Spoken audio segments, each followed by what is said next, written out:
Hughes, and I am here to talk about grant writing basics. And so let's get to it. And I'm going to share the screen.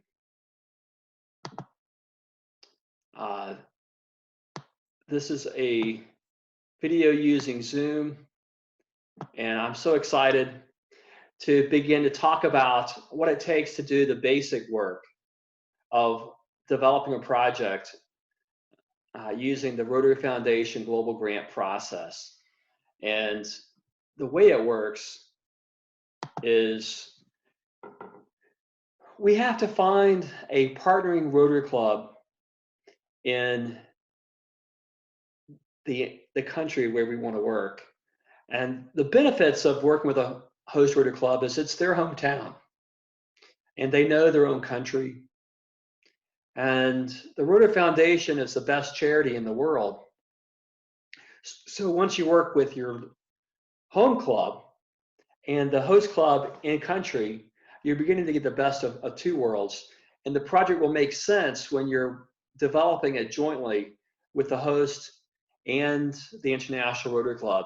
Together, you can find a win-win partnership because we don't all have the right ideas. It's a joint effort. And the host Rotarians know their culture and their language and know the communities. And together, between the host and the international Rotarians, you're building friendship and trust. One of the key things that's a problem is there's a person from that country living in your community, may be a member of your club. And what happens is they want to do work in their hometown in that country. And so they're talking with Rotarians in that country and saying, can you go 5, 7, 8 hours away to drill a well or to build a school in this community? And so what I recommend is that 60% of the work should be done within 1 hour's drive of the host Rotarian's home. And 40% of the project can be at a distance. So consider projects that raise awareness and word of mouth to grow the club in that host country. And we want young leaders in the club to be needed and involved. And if it's clear across the other end of the country, the young leaders really can't make it. They can't leave their job, can't leave their family.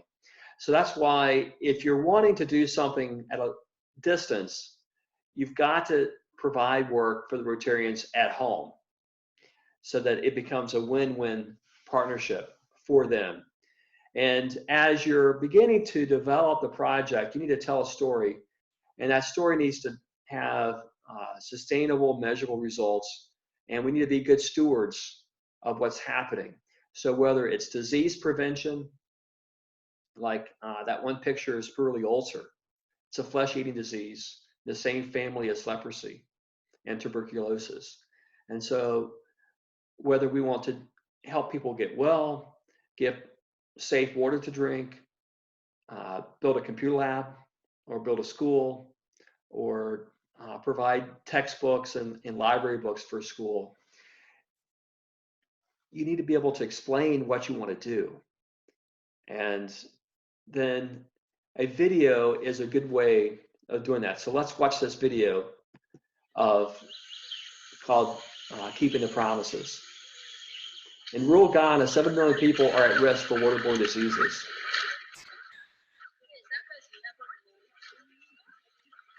Water is a basic need for human beings.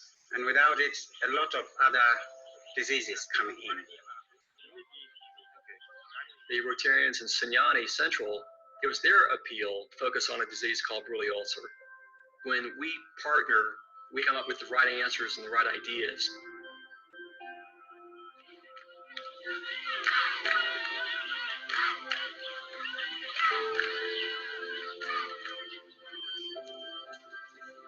Rotary has provided more drinking sources of water than any single NGO in Ghana.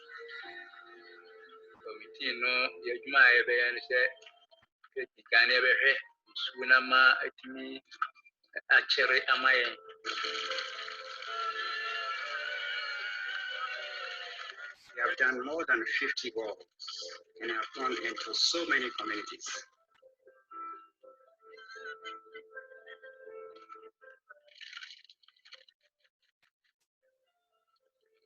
When a Rotarian makes a promise, people here truly believe that we'll keep that promise.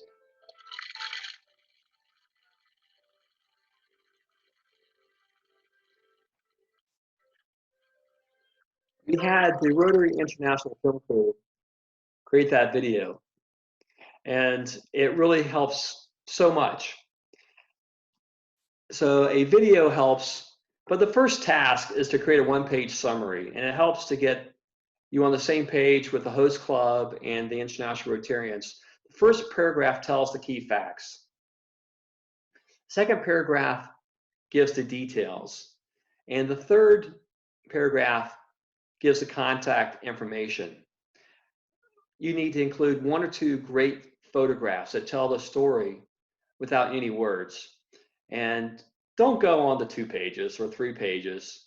Don't create a history of the country and the history of unsafe water to drink. This is the fundraising document. It'll be sent to the presidents and the district governors and anybody that may potentially give to the project. They don't want to read a grant application. They want to read a summary. And the first paragraph will be included in the body of your email. And that photograph that really captures the imagination, that photograph is used to include in the email. So if we don't include that, if we don't include the photograph, a lot of people don't capture the interest. And it's good to put the one-page summary as an Adobe PDF so that if they don't have Word, they can still read that one-page summary. Okay, when you're writing a global grant, you have key jobs. The first job is the project leader. And the project leader can be the key person, or it can be just someone who can organize a team, okay? And then you need a grant writer. The grant writer is able to fill in all the answers to the questions that the Rotary Foundation asks on a global grant application. And it's good to have experience, but most Rotarians don't have experience writing grants, and so they take the grant writing class and just learn it on the job, and that's kind of what we do. The guru has expertise in the area that the grant is focused on, whether it's education or literacy or water and sanitation, disease prevention, peace building, economic development, whatever it is. Find some people that know that area. And we need champions. The champions are usually past district governors or past assistant governors or past presidents who can promote your project beyond people that you know. And we need liaisons. We need liaisons to the Rotary Foundation and liaisons to the international and the host Rotarians. It's good to have a reporter, someone who can provide a press release at the beginning and end of a project, and someone who can promote the project on social media. When you're creating a project, it requires compassion that turns into passion, and that passion allows you to tell a story and build teamwork. And while you're doing that, you're building trust and friendship. And without trust, you don't really have a project. The strength assessment is something that the Rotary Foundation is required. They call it a needs assessment, but we decided that we want to know the strengths and the needs of a community. And that strength assessment empowers local leaders, and we trust the local knowledge in ways. It took me a while when I first began to go to Africa to realize that they don't build something the way Americans build things. And they don't always think the same way we do. So you've got to learn the local culture and the local way of getting things done. And it's ideally, we want a long-term impact. We don't want something that will go away as soon as we take the picture, but something that will last. For example, we're now building a preschool at an elementary school that we drilled the well in 2012. We went there last year and the water was still flowing at that well at the school. So that is what's so exciting, is seeing projects that we've done a long time ago and it's still benefiting that community. And you want to match the passions of the Rotarians in country to the Rotarians in the US or Canada or Australia or Europe who's working on this project. So if your passion is education and their passion is water and sanitation, then it's not a good match. So it's good to find the club that has the same passion that you have. And you're looking for strengths. You're looking for strengths that the Rotary Club can provide, but also looking for strengths that the community and the district or county leadership can provide. The project planning, the Rotary Foundation asks for a 6-person team, 3 from the host club, 3 from the international club. And it's good to assign roles and make it clear who's doing what and try to prevent duplication of effort. We need to get the primary contacts. It's good to have the president and the president-elect of each club and the primary person on the grant for each club. And then as you're beginning to plan, you need to decide metrics, because the Rotary Foundation wants to know how to measure the results of this project. And they're asked to build sustainable goals. So the project has to survive after the grant funding is over. And we'll create a budget, and we need to explain that budget and have cost estimates that document that budget, and create an implementation plan, so the tasks required to get that project done. And the implementation plan also includes the steps to write the grant, to submit the grant, to get the approval from the Rotary Foundation, all the way to the end of dedication and report writing when the project is done. And we need to identify partners outside of Rotary who can help on this project, and partners within Rotary, within our club, within our Rotary district, within our state, and our zone. So there's so many partners that we can identify, and we have a video that talks about building partnerships. And then we want to promote giving to the annual fund.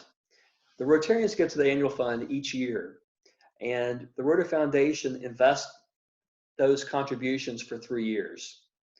And so money that was given to the Rotary Foundation in 2016 and 2017 to the annual fund, to the Rotary Foundation, is then returned 3 years later, so it'd be 2019, 2020, as district designated funds. That's the matching money from the Rotary district. And the Rotary Foundation matches the Rotary district money dollar for dollar. And so giving to the annual fund helps with global grants in 3 years. And so this example is showing that money from 2016 to 2017, there was $446,000 raised.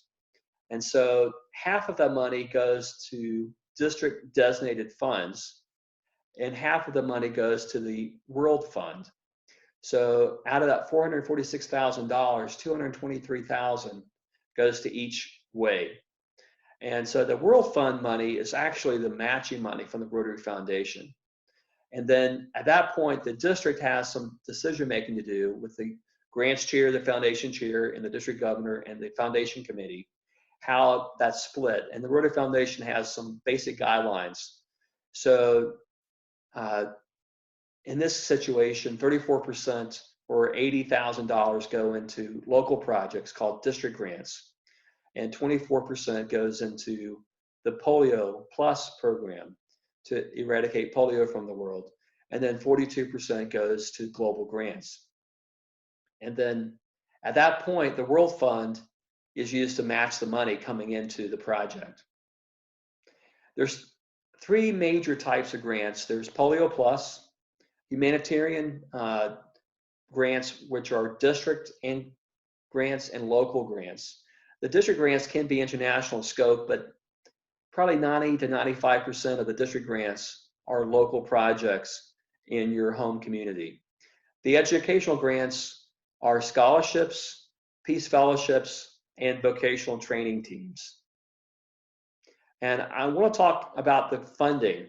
So if you have 5 clubs contribute $2,000 each, then the club contributions equal $10,000. And the Rotary District sometimes will match dollar for dollar. Sometimes it's much higher than that. But let's just say the Rotary District matched the $10,000 from the clubs with another $10,000 in district designated funds. So now you have $20,000. The Rotary Foundation matches the club money 50 cents on the dollar, so that turns into another 5. And they match the district money dollar for dollar, which is another 10. So having the clubs contribute $2,000 each for 5 clubs, that $2,000 from those clubs turned into a $35,000 project. And global grants, the foundation match has to be over $15,000. The minimum budget size is $30,000.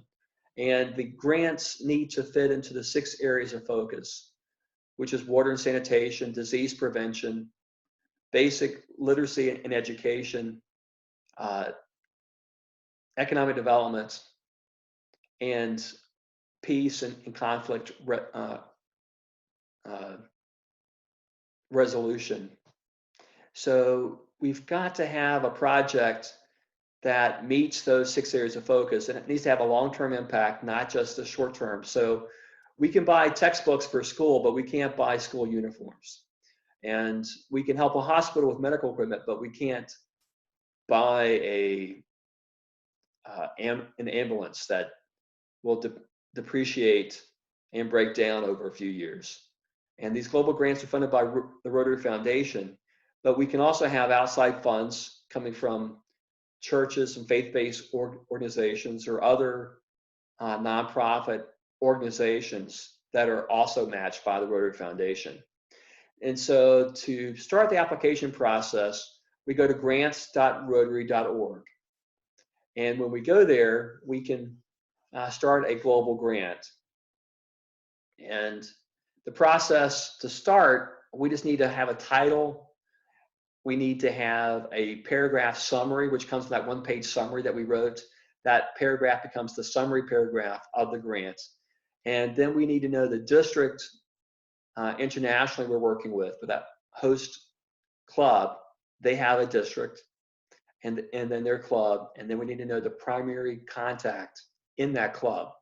And then we need to know that if it's a US-based club, we are the International Rotary Club. And the person who's going into Rotary grants.org needs to be the international primary contact for that grant. And then that person can add 2 more people, but there's really no limit on the number of people that can be added. And you can also have a district global grant, which is a global grant that has clubs, multiple clubs from the same district. And if you do that, then the committee can have multiple people on the grant. We also are growing Rotary internationally at a very fast pace, mainly because there's a sign. So wherever you go throughout the country, you'll see a Rotary sign about a new well or new school, new hospital, medical equipment, all kinds of things. And so when you're doing this project, make sure that it has a sign. And we want to develop win-win partnerships on these global grants. And so the host Rotarians and the international Rotarians need to have an equal voice.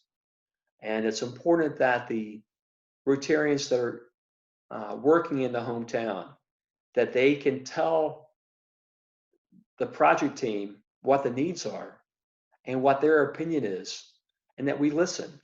And we need to define roles of each club in a memorandum of understanding. And it's important to say who's managing the money, who's writing the reports, who's getting the receipts, all the details that could cause conflict between two clubs down the road. You need to set those up. And then there's a memorandum of understanding with each cooperating organization. And it's good to have a contract with the contractors that we're working with, and defining when they get paid, how much they get paid, and what the expectations are for doing that work and for getting the final payment. What do we expect of them? And it's important to speak up early in the project of what the concerns are and what your fears are, so that those concerns don't materialize and that turns into a conflict that makes it difficult to finish the project. It's so much easier building friendships, and it's important to take the time to build those friendships so that issues can be resolved quickly and peacefully, and that there can be real fun. And we've learned WhatsApp is a great tool for building friendships and improving communication between the international and the host Rotarians. And it builds a win-win partnership when communication through email, text, and video. And we've even started using Zoom to do the training and doing project meetings across countries, so that Rotarians, wherever they are, can be on a conference call with video. It seems to help a lot. Sometimes the bandwidth is not quite there to have everybody on video, but it really helps. And what we have learned is, if you see the need, we can solve it through a Rotary Global Grant. And the host Rotarians build a team in the community and make the projects a success. And sometimes what they say is, someone doesn't have a disability, they have a different ability. So we've learned to train people who have a different ability to have a job building microflush toilets. And so there's all these things that an obstacle, if you look at it in a new and different way, that obstacle has a solution. And many times when you have these people from all these different experiences, there's someone who has an idea how that problem can be solved. And sometimes it's transforming for the project team as well as the community when that issue is solved. And so we are so thankful right now that you've taken time to learn the basics of writing a grant. There's so much more to learn, but this gives you the general idea of what it takes to build that project. And so we wish you well. And this is Walter Hughes with the Rocky Mount Rotary Club, signing off for this training video. It's so wonderful to be involved in these projects, and the Rotary Foundation staff is there to help you as well. Your foundation and grants chairs can also be great resources for you. And the grants management training class that each district provides is a great hands-on way to learn about this training. So have a great day dreaming about your Rotary project. I didn't know how to do this, and people helped me learn. You will find the people that can help you guide your way through writing your first Rotary Global Grant.